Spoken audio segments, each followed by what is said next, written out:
नमस्कार। आज की कहानी में मैं एक ऐसे आदमी के बारे में बताऊंगा जिसने अपनी जिंदगी में हिम्मत को कभी नहीं छोड़ा।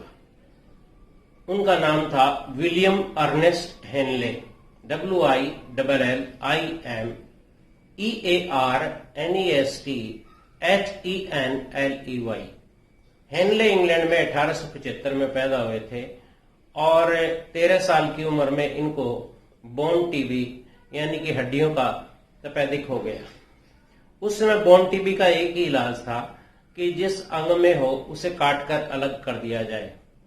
एक पैर उनका काट दिया गया, लेकिन वो ये चाहते थे कि दूसरा पैर किसी तरह बचा रहे, क्योंकि वो अपनी बाकी जिंदगी बिस्तर पर नहीं बिताना चाहते थे।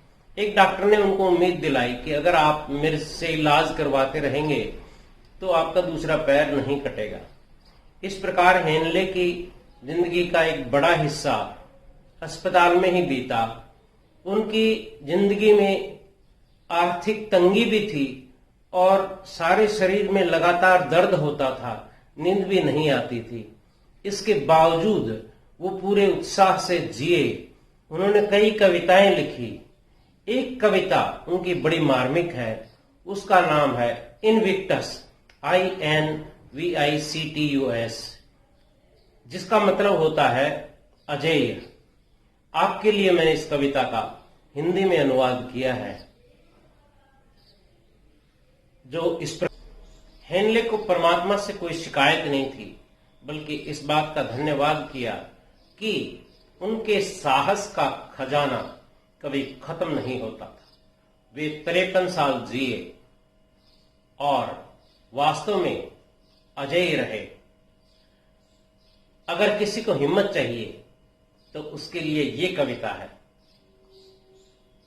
काली अंधेरी रात की चादर एक से दूसरे सिरे तक जो मैंने ओढ़ रखी है, अगर कहीं कोई भगवान है तो मैं अपनी अजेय आत्मा के लिए उसका धन्यवाद करता हूं।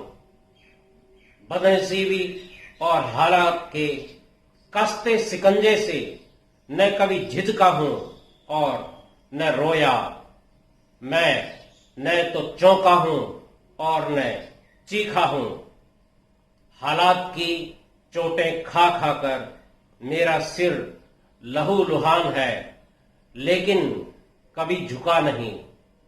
क्रोध और आंसुओं के इस स्थान से परे भय का साया सिर पर रहता है, और फिर भी वर्षों की पीड़ा ने न मुझे डरा हुआ पाया और न पाएगी।